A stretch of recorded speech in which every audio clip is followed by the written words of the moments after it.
Hey gearheads, and welcome to Garage Talk. I'm Corey and I am surrounded by Mazdas today.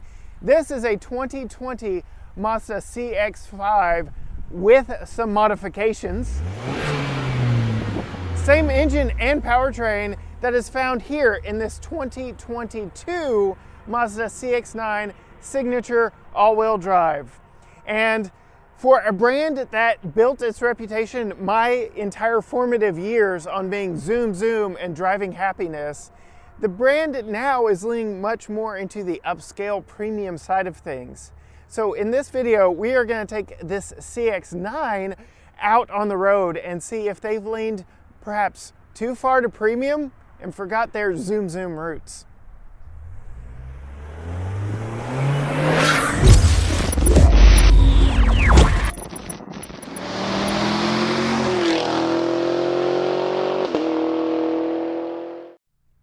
All right, so looking under the hood of this CX-9 all-wheel drive, it's the same powertrain that was in that CX-5 that we looked at earlier.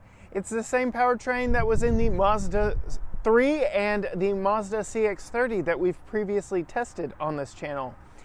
It's a 2.5 liter turbo 4 making 227 horsepower and 310 pound-feet of torque.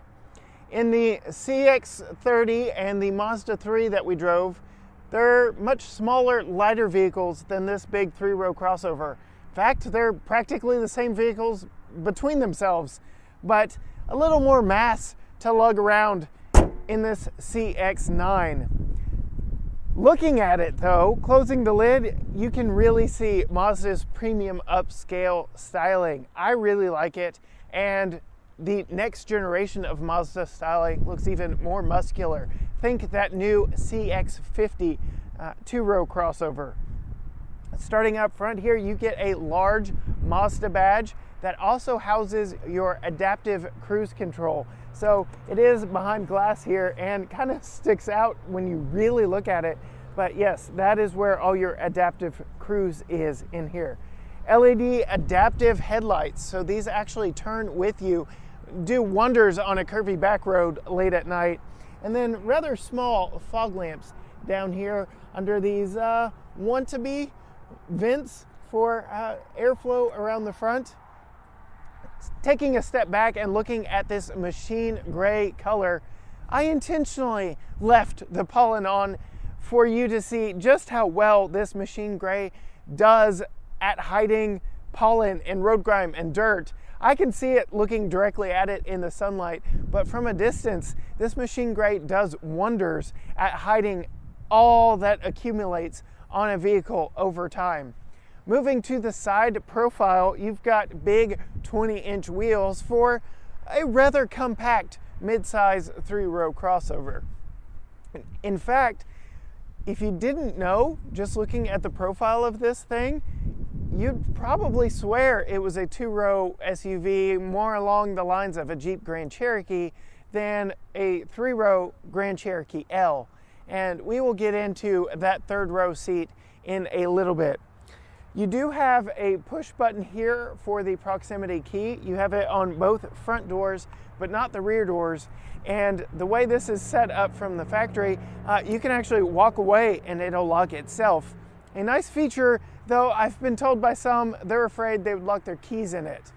But if the key is on your person, I think you should be good with that one. So I wouldn't worry too much. But all told, very nice styling here on the side, very sporty looking. I like it a lot. And it does fit in the same parking spot as my compact sedan in my 2013 Chevy Cruze. So footprint-wise, it's pretty small and can still haul 6 people. Opening up the power lift gate back here in the back, perhaps one of the more obvious gripes I would have with this if I had to live with it day to day is just how low the hatch is for my 5'10" height. Because in standard opening height, I'm going to be bumping my head. For some reason, it does go up just a little bit higher and I can clear it just fine, but it just seems low. My 5-foot wife, on the other hand, probably likes it because the button to lower the hatch is up here. We'll get her opinions on that later this week. Looking inside, you do have a 50-50 split third row seat that I will try out here in a little bit. You can see we've got the driver's side up and the passenger side down to give you an impression of just how much space there is back here. We've got a bunch of folding chairs for my kids' soccer practice back here in the back, and standard width is about as big as a normal backpack.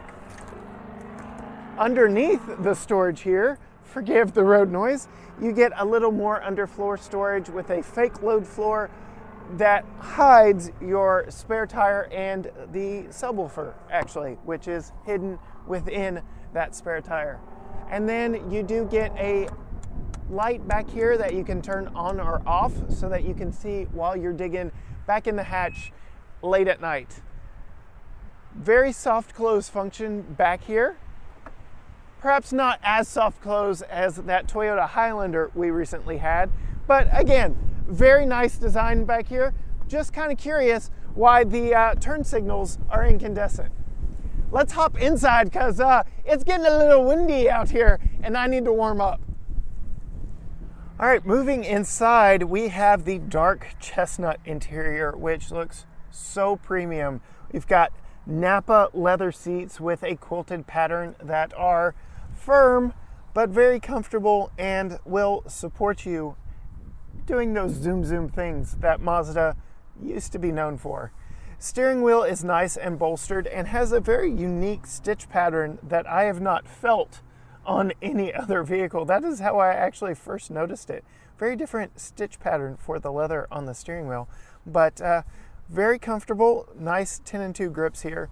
All your controls for your driver information, your audio, and your adaptive cruise can be found here, and paddle shifters for that 6-speed automatic.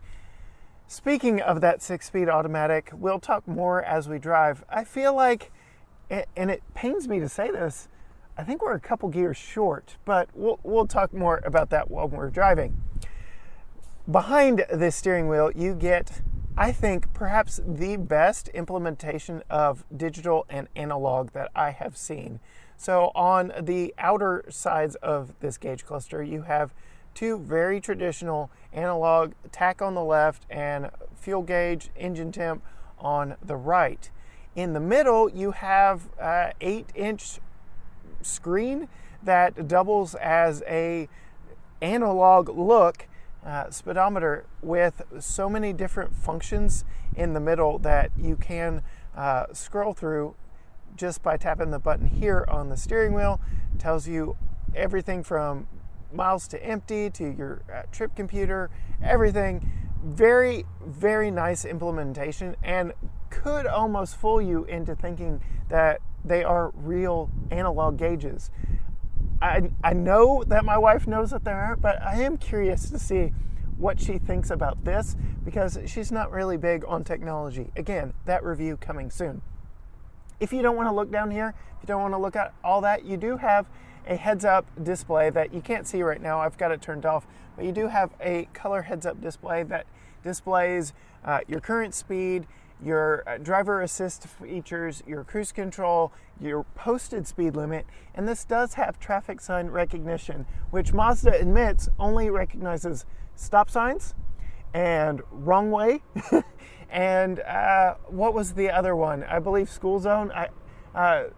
Your posted speed limit. Yes, that's what it is. So very useful information, especially if you miss that speed limit sign as you're driving by it.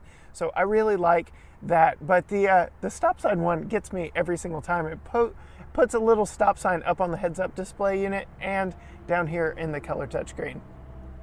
Moving on to infotainment, we've got an interesting bird's eye camera in that it is very separated. They didn't go with the full, like, what's the word? Warped image view from the top. I've got both the doors open now, so it's even messing it up a little bit more. But you also have a full front camera and a rear camera that, for me, I think is just a little bit short for displaying everything that you want to see on the screen. this screen could be taller, and it just flattens everything out. But it is very useful for, again, parking in my compact car parking spot in my garage. Moving down, air vent controls, heated and ventilated front seats. My complaint with those, they don't remember where you had them set every time you turn the car off and back on. Today, I've got heated seats. Every day prior to filming this review, I had the ventilated seats on. They work very well. Tri-zone climate, so driver, passenger, and rear all get their own climate controls. And then this gear selector, drive mode selector, is a nice one. It's leather wrapped, and it feels almost like a pistol grip. I like it. It's very sporty in nature. You've got your drive mode selector down here, and then something I am still getting used to. Had this car for 5 days now. I like having options for controlling the infotainment screen. I like the knob better than trackpads that I've tested in some Lexus products, but the fact that this one is at no point a touchscreen is a little bothersome to me, but I do like being able to very quickly and easily control and access that without having to reach up. So I like options. I like having this. I just wish the screen were touchscreen as well. And the volume knob down here, my wife has already quickly grabbed that when I wasn't looking, just to turn the volume down while we are talking. So I think she likes that better than I do. You get a split center console here that has separate latch releases for both, so you don't have to disrupt the passenger in order to get in and grab something from in here. You get 2 USB-A ports in here that do connect to the infotainment system, so that's nice. No USB-C in here, which some vehicles now in 2020 are going all in on USB-C. It's just interesting not to have the option here.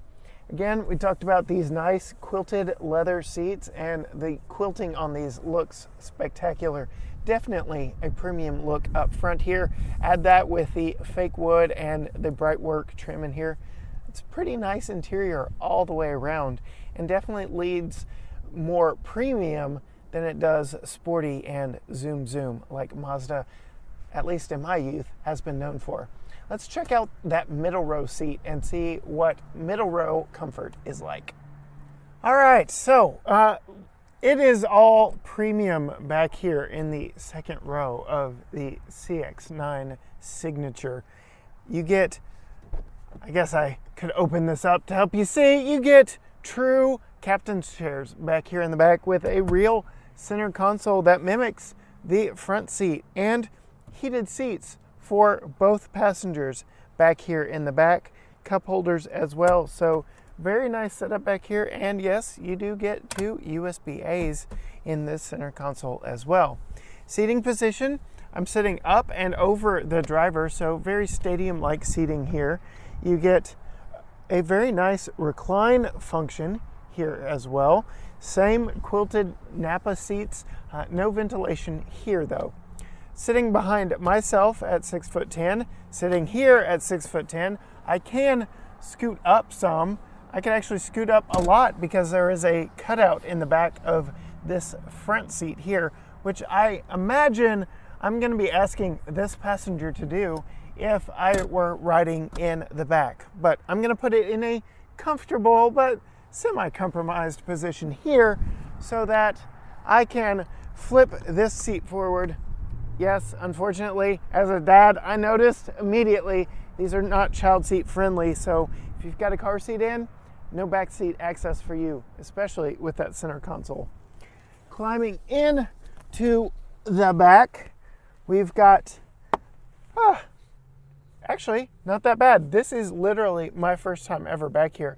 My knees are higher than usual, but not under my chin or anything like that. So pretty decent room. I do have a cup holder and a USB-A port back here, but now for the real test. Let's pull this seat back, and well, yeah, it's scooted up a little bit, but in this position, I'm perfectly fine back here. My feet are in between the rails. Pretty good. Let's see if I can get this to come back. There we go. All right, so the seat is squishing the top of my feet, but my knees aren't just super uncomfortable back here behind the second row seat. I could ride back here. I could go from East Texas to Dallas if I had to. Probably not Houston. If you don't know, you don't know. But yeah, it's snug, not uncomfortable. I would say my most uncomfortable spot is the fact that the seat is on the top of my feet right now. Another interesting point I'll probably talk about more in my family review is just how low that rear seat tether is for the child seat. Let's see how gracefully I can make my way out of the third row. Very premium interior on this CX-9. In fact, as it sits, the only option on here that costs anything is this machine gray paint job, which is right at $500. Otherwise, it is a heck of a value. So let's get inside and see how this zooms. All right, setting off in the 2022 Mazda CX-9 Signature all-wheel drive. 2.5 liter turbo 4 under the hood, 227 horsepower, 310 pound-feet of torque, 6-speed automatic, all-wheel drive. I am on some twisty, curvy East Texas back roads. I am in a brand that is most notably remembered by me by their Zoom ad campaign, which centered around driving fun and driving excitement. This is also from the brand that makes the MX-5 Miata, quite possibly and arguably the best, most affordable, most fun roadster on the market. Translated into a 3-row crossover, what is that like? Well, I will say this one seems like it's leaning a little more onto the luxury side of things than it is anything zoom exciting wise. But that's not to say it isn't any fun. That 2.5 liter turbo 4 has been in a couple other vehicles that I have driven from Mazda that were smaller and lighter and a little more fun and tossable than this one, and I loved this powertrain in those. This is a larger, heavier vehicle, so it loses a little bit of its sharpness and its fun, given that it's just towing around a little extra weight. But hey, aren't we all? With that, this is still an incredibly fun 3-row people mover that will hit the twisties with the best of them and will not beat you up in the process. It is a nice blend of luxury comfort with sportiness baked into it. Kind of makes me think that they're really going after kind of makes me think that they're going after Lexus and Acura more than they are perhaps Toyota and Honda with this vehicle, because it really is a nice mix of luxury and sportiness. And again, that power plant does have enough that will allow you to get out and pass somebody quickly if you have to. So very fun in that regard. Plenty of power to get up and go. And if you don't like the automatic transmission doing all the work, you can slap it over in manual mode and use these paddle shifters on the back, which I could see maybe if you're really into sporting driving, you might do, because I feel like, again, with all that extra weight that this power plant has to carry around in this one versus those smaller and lighter vehicles I mentioned earlier, it seems like there's just a little something missing in the tuning of this that maybe an extra couple of gears might solve, or a little more power from the engine, just to give it a little more bite and snap and fun. But I had to keep reminding myself I'm in a 3-row family crossover. It's not an MX-5, it's a CX-9. And to that end, versus its competition, it's very fun. Competition being the Sorento from Kia, the Santa Fe from Hyundai, the Highlander from Toyota, the Pilot from Honda. This is definitely among the sportier of the bunch. The GMC Acadia even, which I think is probably the most like apples to apples as far as seating space and comfort and size. GMC Acadia might be a good comparison here as well. And that one isn't near as fun as this one on the curvy roads. See, I can hit this corner with a little bit of speed, and turn in is good. The brakes are good, which help me from running over the motorcycle in front of me. It is a fun vehicle to toss around the corners. There's not a lot of body roll or lean in this. It's very comfortable, as are these seats. They are quilted Nappa leather seats, and they are heated and ventilated. My only knock against them is that the ventilation does not remain on even when you recycle the engine. So if you turn the engine off and back on, it won't remember that you had ventilated seats on, even if you had the AC at full blast. Minor nitpicks, I know, but let's see. Get out and pass again. All right, come on, come on, come on, let's go. Yep, all right. So, fun vehicle. It's got some power, but again, could use maybe just a little bit more power or a couple extra gears to make sure that you're always in the best power band, that when you mash it, you just go. But here we go around another corner. Let's see what we've got here. Yeah, plenty of fun. Not scary whatsoever, like you would imagine in a 3-row crossover, with a little bit of spirit behind your driving style. And the brakes work quite well. Fade free, very nice. Unfortunately, this Jeep ruining a little bit of my fun. The steering on this is quick. It's a little heavier than some of its competition. Think Toyota Highlander.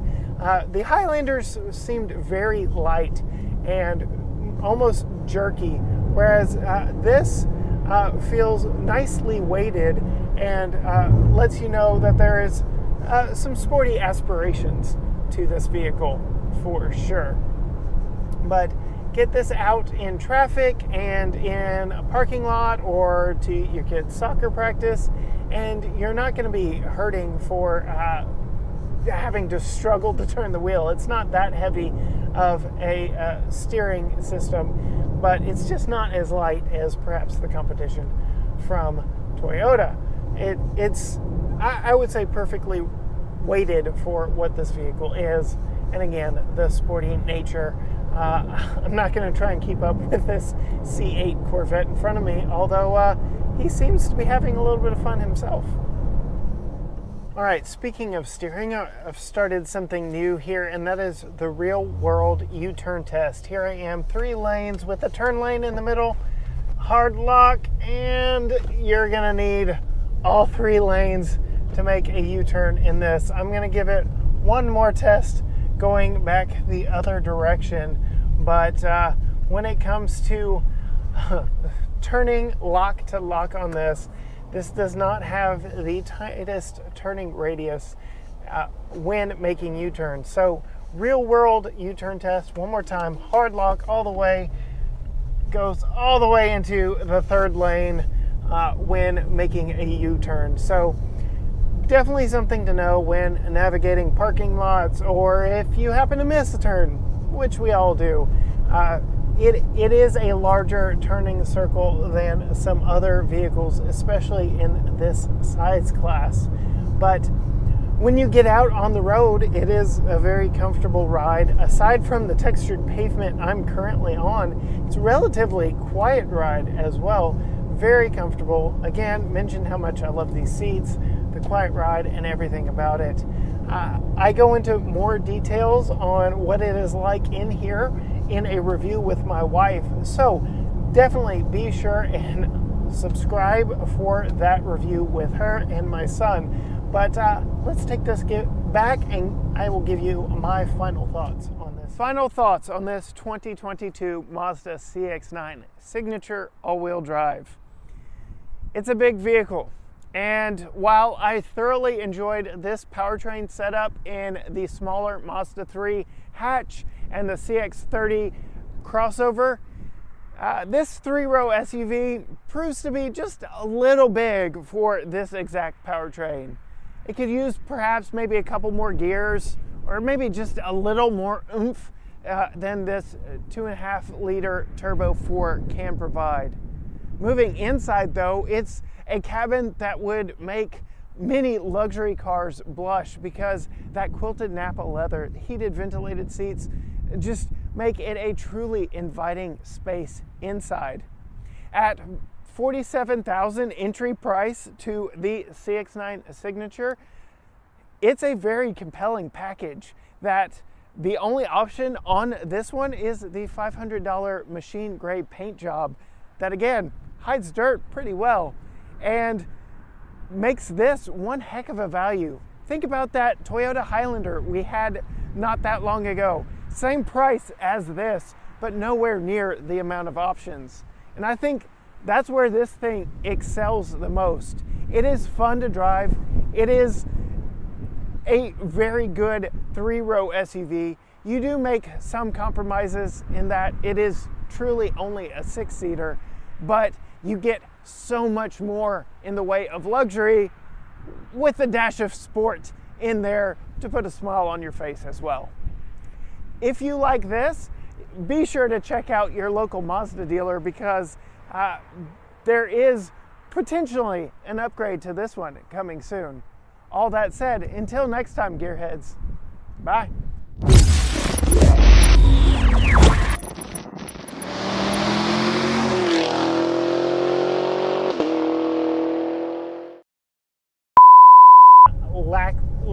Ugh.